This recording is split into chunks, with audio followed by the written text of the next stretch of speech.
Hello friends, कैसे हैं आप सब। आई होप कि आप अच्छे होंगे, सही होंगे और सकुशल होंगे और घर पे ही होंगे। दोस्तों, आज का जो हम लोग का टॉपिक है वो थोड़ा अलग हटके है। यानी थोड़ा अलग हटके है, इसका मतलब ये नहीं कि लर्निंग टॉपिक नहीं है, लर्निंग टॉपिक ही है। यानी आज हम लोग भी आज के टॉपिक से भी कुछ सीखने वाले हैं। यानी आज का टॉपिक वो है जो हम लोग पढ़े भी होंगे और सुने तो ज़रूरी होंगे, लेकिन उससे हम लोग कोई चीज़ अभी तक सीखे नहीं होंगे। यानी उसके बारे में हम लोग को एक्चुअली पता नहीं होगा कि आखिर में वह चीज़ें हम लोग को क्या क्या हम लोग को अपने जीवन के लिए सिखलाना चाहता है। दोस्तों, अब आपके अंदर उत्सुकता हो रहा होगा अभी कि आखिर में टॉपिक है क्या। तो आप जैसा कि बोर्ड पे देख रहे हो कि टॉपिक है दोहे, यानी कबीर के दोहे हम लोग जो है आज जानने वाले हैं। भाई साहब, वो कबीर नहीं जो फिल्म में था, वो कबीर के बारे में नहीं हम लोग दोहे, उसका कोई दोहा नहीं था ना, उसके बारे में हम लोग आज जानने वाले हैं, बल्कि हम लोग कबीर दास जी के दोहे के बारे में जानने वाले हैं। कबीर दास जी का दोहे, कबीर दास जी ने बहुत सारे दोहे दिए। यानी कबीर दास जी बहुत सारे दोहे दिए और हर एक दोहा कबीर दास जी का हमें अपने जीवन के लिए कुछ ना कुछ ज़रूर सिखलाता ही है। लेकिन कबीर दास जी के उन सारे दोहों में से मैं आज आप सभी के लिए कुछ इम्पोर्टेंट्स दोहा लाया हूँ, जो इम्पोर्टेंट्स दोहा जो है हम लोग को बहुत सारी चीज़ों को अपने जीवन के लिए सिखलाता है। तो आपको इस वीडियो को अंत तक तो ज़रूर देखना चाहिए और उस हर एक दोहे से जो हम लोग को क्या क्या सिखलाना चाहता है उसको आज आपको सीखना ज़रूर चाहिए। तो दोस्तों, देरी नहीं करते हैं और इस वीडियो में चलिए आगे चलते हैं और जानते हैं कबीर दास जी के दोहे के बारे में और उनके अर्थ के बारे में। तो अगर आप अभी तक इस चैनल को सब्सक्राइब नहीं किए हैं तो फटाफट इस चैनल को सब्सक्राइब कर ले और बेल आइकन को तो ज़रूर दबा दें, क्योंकि आपको इस चैनल से रिलेटेड कोई भी जो नोटिफिकेशन होगा या नॉलेज वाली वीडियोज़ हम लोग जो बनाते रहते हैं वो यानी किसी भी चीज़ का जो नोटिफिकेशन होगा वो आपके तक समय से पहुँच सके, इसीलिए आप चैनल को सब्सक्राइब करने के साथ साथ बेल आइकन को भी प्रेस आज ज़रूर कर ले। तो चलिए इस वीडियो में हम लोग आगे चलते हैं और कुछ बड़ा नॉलेज को आज हम लोग सीखते हैं। तो दोस्तों, कबीर दास जी के जो दोहे में से जो इम्पोर्टेंट दोहा मैंने आप सभी के लिए आज लिख के लाया है, उसमें से जो सबसे पहला इम्पोर्टेंट दोहा है वह है कि गुरु गोविंद दोऊ खरे काके लागो पाए बलिहारी गुरु आपने गोविंद दियो बताए। यानी कबीर दास जी इस दोहे के माध्यम से कहना चाहते हैं कि अगर आपके पास गुरु और गोविंद यानी भगवान दोनों खड़े हैं तो आप किसका पैर जो है पहले स्पर्श करोगे, गुरु का पैर पहले स्पर्श करोगे या गोविंद यानी भगवान का पैर को पहले स्पर्श करोगे। एब्सोल्युटली गुरु का ही पैर हम लोग पहले स्पर्श करेंगे, क्योंकि गुरु ने ही हमें भगवान तक जाने का रास्ता जो है दिखलाया है, बतलाया है। इसीलिए गुरु का जो कृपा है हम लोग के ऊपर, महिमा जो है हम लोग के ऊपर, वह भगवान से भी जो है ऊपर है। इसलिए हम लोग जो है गुरु का ही पैर पहले स्पर्श करेंगे। तो दोस्तों, कबीर दास जी का ये पहला दोहा आप सभी के लिए मैं लेके आया। कबीर दास जी के दोस्तों जो दूसरा दोहा जो मैंने आप सभी के लिए लेके आया है वह है कि यह तन विष की बेलरी गुरु अमृत की खान शीश दिए जो गुरु मिले तो भी सस्ता जा। तो इस दोहे से जो है कबीर दास जी ये कहना चाहते हैं कि हम लोग का जो तन है, हम लोग का जो शरीर है वह विषों से, वह जो है जहरों से जो है भरा पड़ा है, लेकिन गुरु जो होते हैं वो जो है अमृत के खान होते हैं। अगर हमें अपने शिष्य के बदले अगर हमें एक सच्चा गुरु मिल रहा है तो वो सौदा भी जो है बहुत सस्ता है। यानी हमें अपने शिष्य के बदले यानी अपने सर के बदले में अगर हमें एक सच्चे गुरु मिल रहे हैं तब पर भी वो सस्ता, वो जो सौदा जो है वो बहुत सस्ता है। दोस्तों, कबीर दास जी का जो तीसरा दोहा जो मैंने आपके लिए लेके आया है वो है कि सब धरती कागज करूँ लेखनी सब बनराज सात समुद्र की मसी करूँ तब पर भी गुरु गुण लिखा न जाए। दोस्तों, इस दोहे का अर्थ मैंने आपको एक वीडियो में बतलाया था, जो हेलेन केलर की जो मैंने वीडियो बनाया था उसमें आपको इसका अर्थ जो है मैंने आप सभी को बतलाया था। लेकिन दोस्तों, आज चलिए फिर से आप सभी को बताता हूँ कि इस दोहे का अर्थ क्या कहता है कि सब धरती कागज करूँ लेखनी सब बनराज सात समुद्र की मसी करूँ तब पर भी गुरु गुण लिखा न जाए। यानी अगर धरती को, पूरे धरती को अगर कागज़ बना दिया जाए और धरती पर जितने भी पेड़ पौधे हैं यानी वन हैं सभी को अगर कलम बना दिया जाए और जितने समुद्र है सारे समुद्र को अगर स्याही बना दिया जाए तब पर भी गुरु का जो गुण होता है उसको हम लोग लिख नहीं सकते हैं, बयान नहीं कर सकते हैं। यानी गुरु का गुण उससे भी कई गुना ज़्यादा होता है। दोस्तों, चौथा दोहा जो है वह है कि निंदक नियरे राखिए आंगन कुटी छवाएं बिन पानी साबुन बिना निर्मल करे सुहाए।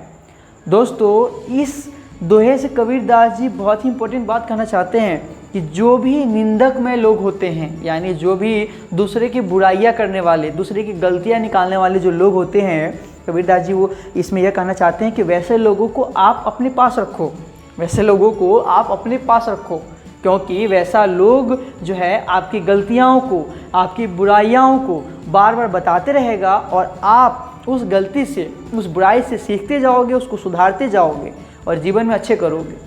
कबीरदास जी कहते हैं कि निंदक में लोग जो होते हैं वो दूसरे लोगों के स्वभाव को जो है वो शीतल बना देते हैं, इसीलिए निंदक में लोगों को हमेशा अपने आसपास रखना चाहिए, अपने पास रखना चाहिए। दोस्तों, कबीरदास जी का 5वां दोहा जो है वह है कि माटी कहे कुम्हार से तू क्या रोंदे मोहे, एक दिन ऐसा आवेगा जिस दिन मैं रोंदूंगा तो ही।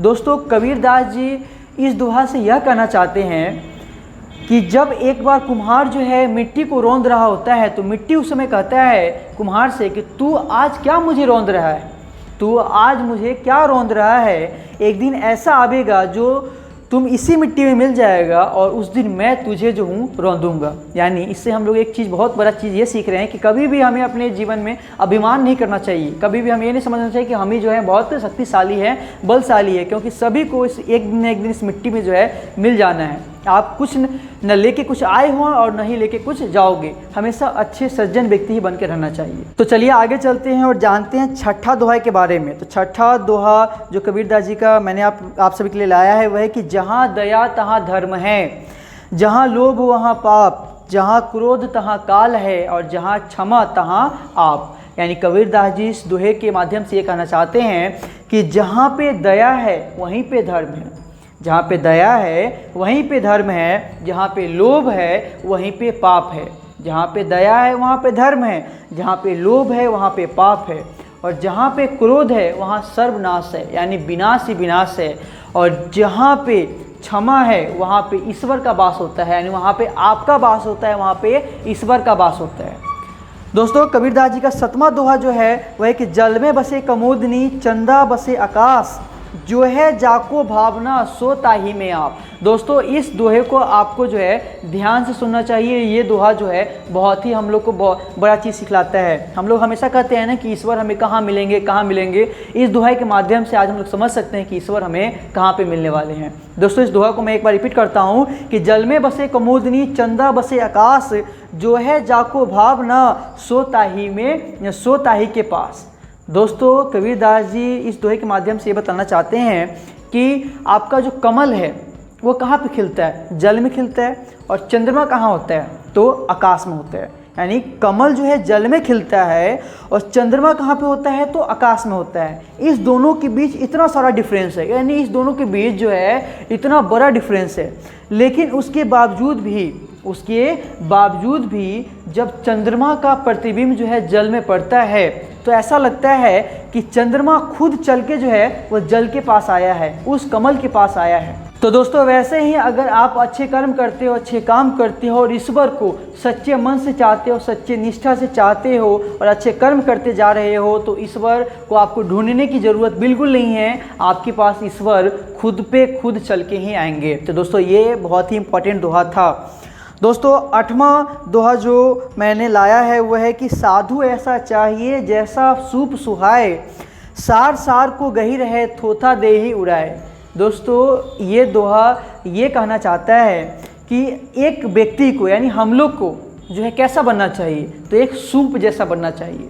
यानी एक सूप जैसा हम लोग का स्वभाव होना चाहिए। जो सूप जो है अन्न के दानों को जो है बचा लेता है, वो बाकी सबको जो है उड़ा देता है। वैसे ही हम लोग को अपने जीवन में जो है अनावश्यक चीज़ों को हटा देना चाहिए अपने जीवन से, अपने माइंड से, और जो भी अच्छे जो गुण हैं, अच्छे जो विचार हैं, उसी को हम लोग को अपने अंदर जो है ढालना चाहिए। यानी आप इसको एक दूसरे तरीक़ा से ये भी समझ सकते हो कि इस धरती को, इस दुनिया को वैसे व्यक्ति की ज़रूरत है जो लोग सार्थक चीज़ों को बचाते हैं और निरर्थक चीज़ों को जो है हटा देते हैं। यानी हमेशा हमें अच्छाई को रखना चाहिए और बुराई को अपने से जो है बाहर फेंक देना चाहिए, निकाल कर।